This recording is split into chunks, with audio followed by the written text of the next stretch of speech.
You're listening to the Board Game Snobs podcast, a ridiculous podcast with ridiculous hosts that discuss ridiculous things. And any mention of board games is purely coincidental. And so, without further ado, and with a heavy dollop of shame and embarrassment on my part, I give you the Board Game Snobs.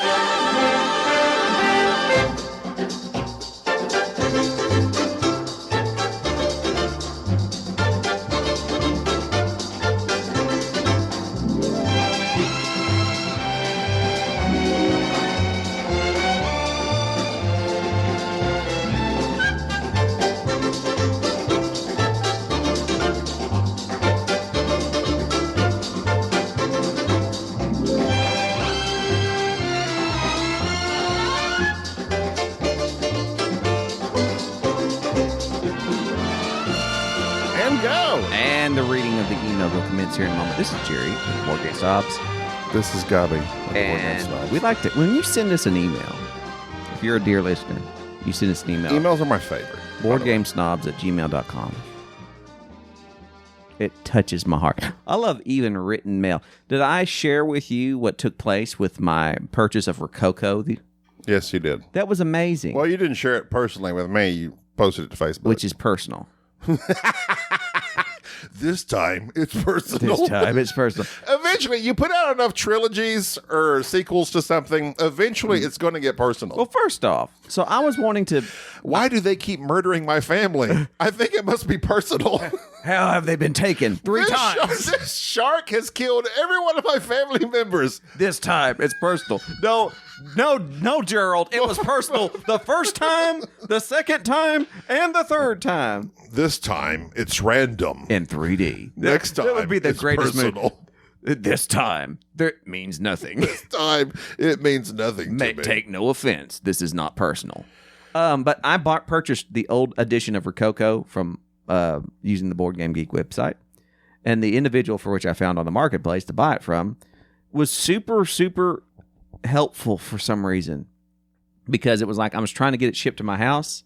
And I was like, I'll pay for shipping. Because I wasn't going to buy the new edition because it was expensive. And I thought, you know what? I want to buy the old edition because, one, I like the retro stuff. I'm kind of a hipster, all right? I'll take it. And so while I'm trying to purchase this, he keeps sending me emails going, well, if I ship it to your house, it's going to cost blah, blah, blah, blah, blah. It's going to cost way too much. He gave me some of that. He says, is there another post office, whatever thing you're going to ship it to? So basically, the dude helped me out. I thought, what a nice individual. I thought that to myself at the time. I didn't communicate that I thought he was a nice individual for doing this. Then, when I get Rococo with the expansion, he included another little game in it with his business card and with this little note that says that he was the owner of Eagle Gryphon Games, which it was very touching. I didn't know I like Eagle Gryphon. That's pretty cool. Eagle Gryphon puts out, the stuff they puts out slaps. They're bangers. I mean, they are really, like, everything they put out is like high quality. It's Vital Lacerda. Like, for some reason, that's what I'm trying to connect. I wanted to like write, and they do not O'Toole. You know the guy who does all the artwork. Ian O'Toole. I always say Peter or something like that. That tool. I want to know why. What magic does he have? Ian? Eagle Gryphon. Oh. That they have sewed up Vital Lacerda. Like, Vital uses them. Did he do Speakeasy? Yeah. I really want to play that game. Just for the theme. Yeah, just for the theme. Vital just cooks one game at a time, has this thing, puts it out. Is that his main job, I wonder? I bet it is. As complicated as those games are, there is no way in the world that he's doing anything else. It wouldn't seem like he's just sitting there cooking. But they're always these super nice productions. They're exceptional. I would put his games at the top of, like... They're works of art in a lot of ways. Actually, just at the top as far as, like, production value, complexity. Like, his games are, like, elite status gaming. He's one of the... I was thinking about this the other day because it was at Madness Games. And I realized that there are certain designers that if I see their name, I'm always looking at it. And Vital is one of them. Even if you don't necessarily like what they do. Yeah, like I'm not a huge fan of Vital Lacerda stuff, but the games of his I've played, I've either been, man, this is too much for me, or no, I don't really get it. Escape Plan we really liked. I really liked Escape Plan. I liked On Mars. On Mars was a banger. It was a banger. And so it's like, I get it. It just, it's funny to me because other designers bounce around to other production companies. Yeah. What is it? What did Eagle Griffin use to sew up? And I must just say, it must be because the owner is just a nice guy. He sounds like a nice guy. I like to think that. He sent me Did you send him a card saying, listen to the Board Game Snobs? I'm going to, no. He doesn't know who I am. EG squared. I'd be like, do you know who I am? Do you know who you're talking to? Which is even nicer, because it wasn't like... What if he's like, I'm writing you, and guess who I am? You're like, guess who you're talking to? Guess who you're talking to? Who are you? Who are you? Who are you? Who are you? It's like two people that are not... You're talking to a self-aware egomaniac. Yeah, apparently. Thanks, AI. Okay, just the fact that robots pick up on your personality. How does that make you feel? I'll tell you, to get called out by Google AI when you're like, describe our podcast, it's like Jerry plays a self... Basically, the T-800 said, you are a self-aware egomaniac. What a weird... But it didn't... What got me is that it didn't focus on any of y'all. It had nothing to say. No. Gobby's the host, Enrique, Bubba. And Jerry, a self-aware, who plays a self-aware egomaniac persona. I like that it said plays. Yeah. Because that plays could be... You've got it fooled just either enough. That it's real or not. It could be. I don't know. Because you are as you act.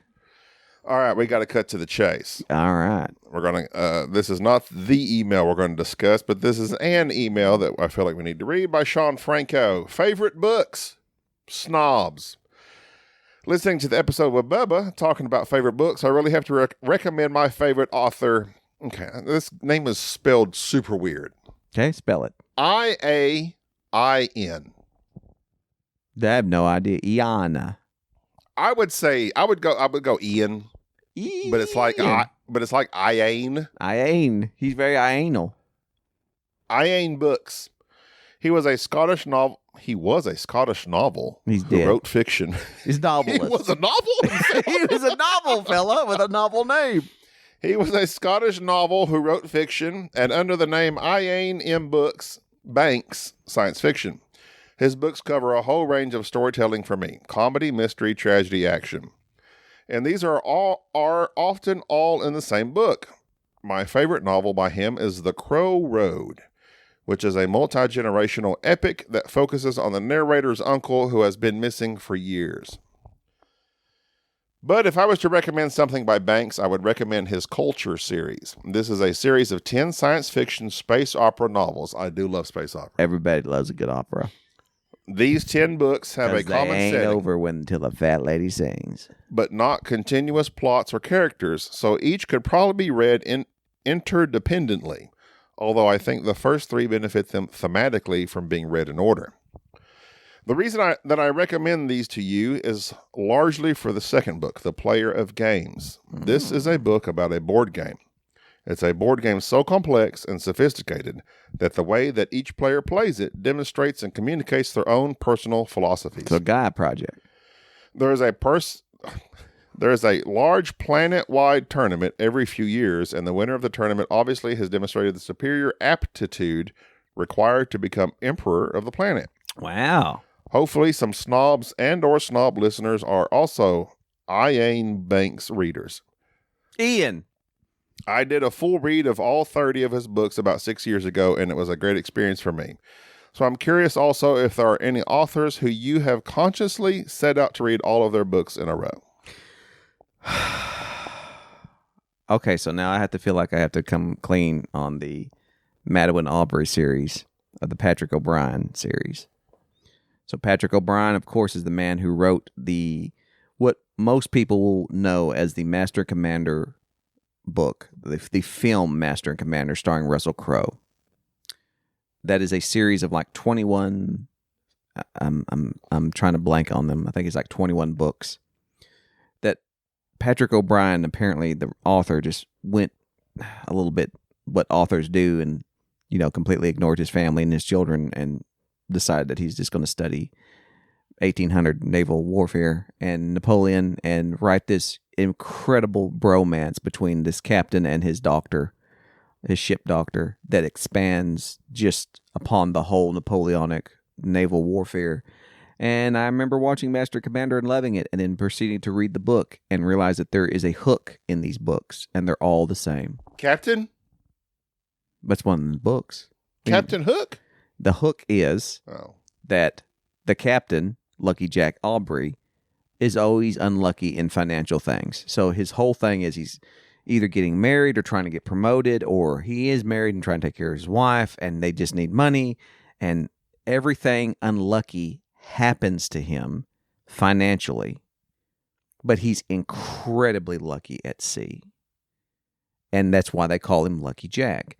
And his buddy, who is this doctor, who's also a spy, a James Bond type guy, that's the doctor of the ship, is kind of like his, it's just a bromance. It's Spock and Kirk. It's Riker and Picard. It's that whole bromance thing takes place over book after book after book, and it's always them having a mission, them going and doing something, things happening, and it just, there's characters that come in and out of the books and so forth, and it's just a crazy experience because once you get hooked on it, Captain? you know exactly what's going to happen. But they're amazing because it's just Lucky Jack and his doctor doing the thing. I wonder if they named Jack Sparrow after him. I don't know, just because it's Jack. I mean, they all, it's just the term Jack was just a name that they used on everything. I don't know that I purposely did, but as far as I know, well, actually, no, I have not. I have not read the Great Train Robbery. I'd like to, but I've read all of Michael Crichton's books, including Pirates of Latitude, which was hot garbage that he died before he finished, and somebody else finished, and good God, that was a point. I wonder what he was going to do with that. I don't know, but it was boring. It was so straightforward and boring. Mike was cracking away there for a long time. From Andromeda Strain. Good God, the Sphere. Like all the stuff that bombed his movies, even Sphere, Congo, Timeline. Congo was great. Airframe was not a movie, but it was a good book. That was so boring.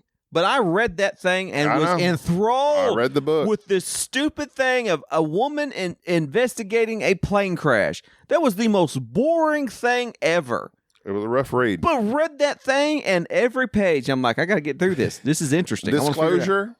All of it. What? I mean, what did this those guy were have? Not his. I don't know. Those were not his best books, in my opinion. Timeline, the movie, had Paul Walker, Brian O'Connor. Who in the world? Whoa, we're going to time travel. We're going to time travel. Oh no, there's swords.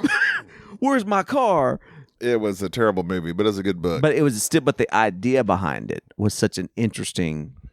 Anyways, keep going. We gotta move along to the real emails. We got all types of real emails. Thank you for that, because I am going to read that Ian Banks. I'm gonna get on that from Ted Mosby. I'll say Bauman. How I Met Your podcast. Do you too enjoy mastering a system or playing new games more? Oh, is that the email? Yeah. Okay, go ahead. If you had the time to master a game, what would it be? I mastered the wrong email. I told you. I'm sorry. If you had to play a new game of one genre every day, what genre of game would you want it to be? Thank you for putting on the show. It really brings me joy when I see a new episode is out. Hope you get more emails for the next show. Okay, so the genre. I really like area control and engine building. I'm always fascinated with engine building. So I'm going to go engine building because area control can get samey. Engine building always feels different to me because you can use cards, you can use dice, you can use various other little economic things. So, all right, well, we'll pose this question to you, Enrique. Okay. Would you rather play a new game or master a system? Depends on what game we're trying to master, I guess. It really would have to come down to it. This email has stirred upon me something else that I have a problem with, and I will just admit this. I am very bad at jumping from game to game, especially when it comes to video games. I won't complete a video game. I'll get obsessed with it play it, and then halfway through stop and get on to the new thing. Yeah. Do you find that when you play something, you're locked into it? Because I use video games because video games can be a lot longer experience. Are you committed to completing a game when you start it? Yes, for the most part. Like, I've completed a couple of solo games. I still got a lot of solo games that I still need to finish. Such as? I still need to finish Red Dead Redemption. 2? Yes. You, sir, are missing. So those are the exact games that when I start, I hang on to and finish like religiously. Mm-hmm. So yeah, you really have to play those from start to finish. Yeah. So games that I jump in and out of, like everybody has probably heard about my complete obsession with RimWorld, which is probably my most played game. It doesn't have a defined narrative or a win point. It does have a win conditions, but it's really a story generator. So I typically am bad about playing to a point to where I get bored, starting a new colony. Playing to a point that I get bored, starting a new colony. So that's different from something like Red Dead Redemption or Cyberpunk or something like that where you're starting over. That to me is fascinating. Like I don't typically do that. If I'm buying into a Deus Ex, I'm playing it. Yeah. Of like story games, I think compared to like a simulation game like RimWorld are completely different because you do just get bored with your said world. Yeah, that's true. You know what? It's just like Minecraft. You took the words right out of my mouth. I will start a Minecraft world and start over. Same thing I will like a RimWorld or Valhalla. I'll start over. Yeah. Valheim. I'll start over, and I get more joy from starting over than completing what I got. Yeah. That's weird.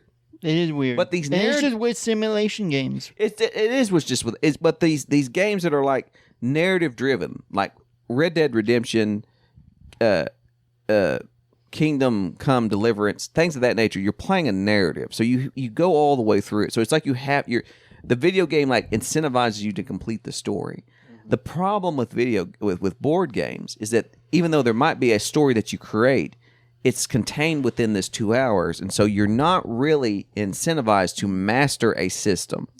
Now, to kind of go back to his questions on games that I wish I could master, or game systems that I wish I had a better understanding of, I am terrible at deck building games. Oh.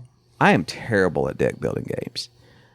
But along that lines, games like Gaia Project, that was a game that made me feel stupid when I played it. Mm-hmm. Like I same thing like Zolkin. I played it, felt the same way. Like this, it made me feel stupid. Mm-hmm. Like I don't know why I wasn't good at this game. Well, it's like with deck building games, it's not really just about skill alone. It's just hopefully you draw the cards that you actually need. I would argue that deck building is the perfect. A good deck builder is the perfect blend of both your choices and the stochastic chance, the stochastic outcome of you got the wrong cards. So I mean, yes, you can negate it, and that's really where the fun comes from, because you're thinking maybe the card that I'm about to draw might not be what I need, but maybe it is. There's a good chance, and you have to be able to negate that. So what was his overall question again, Gabi? Do you enjoy mastering a game or playing new games more? I enjoy playing new games more. Here's what I'm going to say. I would love to think that I'm one of those people that loves to master a game, and I think that comes and goes. My personality, there's such a weird dichotomy when it comes to that, because legitly since I was like 6 years old, I played a game of chess every day until I was like 15. Like multiple times a day. I was obsessed with chess. And then from like the age of 15 to like 19, I cannot tell you the hundreds, if not thousands, of games of Risk that I played, of my own variations of it. And so I was prone to getting obsessed with the game and playing it and playing it and playing it and playing it. But now I think the only way that I stay sharp is trying to learn something new and play something new. And I like the newness of it. And I feel like that makes me so sick to say that out loud. because deep down I want to be one of those people that masters something and then moves on. But I'm at the point now to where I feel like I'm chasing a high. I'm chasing this high of I would give the high. The high I get is I've never seen this before. that's not the particular. That's way. not the high that I'm. That's not necessarily the high that I'm thinking of. I would give anything to go back to, like, was it 2015, 2016, and be sitting at the auditorium there at BGG Spring, at BGG at the Hyatt Regency, and be playing Barony for the first time. Because I remember playing that and looking up at Bubba, and Bubba looks up at me, and I remember thinking, this is something. There's something to this. I don't know why I like this so much. And I sat there, and as we got done with playing Barony, I looked at Bubba and I said, I get this. This game clicks with me the same. It does the same thing with the part of my brain that chess does. I've never had a modern board game do that. It's so simple, but yet there's so much strategy. And it comes down that you will win by one move. And as I'm telling this to Bubba, he gets on Amazon and buys it. And I just remember thinking, yeah, this game, there's something about this game. And every time I played Barony, I sit there and go back to that moment where I'm playing this game and realizing this is doing something that I don't know what part of my brain that's reaching into and making me use, but I want this again. That's the same thing that Brass did to me when I realized, like, I have to anticipate what you're going to do and follow what you're going to do and go that route. Same thing that for a more modern game, a newer game, Arcs did. When I'm sitting here going, this seems like you're just playing like this set collection type thing. You're not set collection. You're playing a trick taking game. I'm playing this trick. I'm leading with this. I'm doing that, but it's not a trick taking. It's not a trick taking game. It's a space game. That same feeling. The same feeling I got when I played John's Company, where it's like, this is not really a game. It's super complicated, but this feels like a role-playing game. This feels like This feels like I'm actually just doing a role-playing game rather than this complicated mechanisms that this game has. I'm just role-playing this British family, trying to get my nephew to be the chief of the sailing, division. It's that. That's the high that I'm chasing. Is that whatever those games do, when they hit, and they always hit. And that's the high I'm looking for. Well, I kind of put it to, like, for me, I was like, do I want to play this game again immediately? And 99% of the time, no. No. Especially after we've been sitting there for an hour or two playing this game. I'm like, I don't really want to play this game again. So for me, the answer is no in that regard. I want to play something new, something different, thematically, mechanically, whatever it is. There's nothing new mechanically. Well, how it blends mechanics then. Yeah. If you had to play a new game of one genre every day, what genre would you want it to be? Engine building. I will engine build. Here's why. Area control, deck building, all these things. Yes, they can be but if I had to just distill it down to one, and here's why I say engine building. Area control is always area control. You're always fighting for something. Deck building, you're just sticking cards in your deck. You're drawing them off. The theme is thin. Engine building, for whatever reason, whatever it is you're building, it feels like you're building that. I don't care if it's an economy. I don't care if your dragon's going to the market. Whatever the engine that you're building, that dopamine hit of going, this thing does this, that hits differently. I like each and every time. That engine of that Civilization. Yeah. Where you lay them cards down. Yeah. Or even Newton. Yeah. Was that just it? Newton? Galileo. I was going to cheat and choose RPG as a genre. Blah. You don't like that. But it's not. But RPGs though. If I could, and I've said this before, if we would switch to RPG podcast, I'd do it in a heartbeat. We'd make more money doing that. We have no money. We don't But make we just need anything. somebody that Like- GMs, DMs all the time. Can I tell you a secret? What just happened the other night? What? Can I tell you, Enrique? Okay. You played with somebody else, didn't you? No, I don't play. I wouldn't cheat on you. You are my only bae. Lies. You are my only one. I literally Bag. just bought a dungeon crawler game just now. Dungeon I'm gonna Crawler test Carl? No, he just bought a dungeon crawler game. He just bought Gloomhaven on PS4 Oh. and well, wants me that's to not try RPG. to. I'm gonna test it out, see if the gameplay is good, and I'll see if So I'm talking with Bubba. yeah. And me and Bubba have this long conversation regarding his brothers who apparently like anime, cartoons, comics. I say cartoons, I don't mean cartoons. Anime. But I don't like comics, and Bubba goes, I don't know why do you need to give me a visual of something I don't want? I want to be able to think it myself. We're discussing this, and I go, RPGs, that type of thing. And I said, Enrique purchased the Mouse Guard RPG. He really wants to play it. And I said, I went to try to learn it, and I read through it, and I thought, I don't know what this world is. And Bubba goes, oh, it's Redfall. Bubba just he just downloaded the information, just looked at it and says, oh, this is Redfall. This is about animals and their kingdom and blah, blah, blah. He says, yeah, this is Redfall.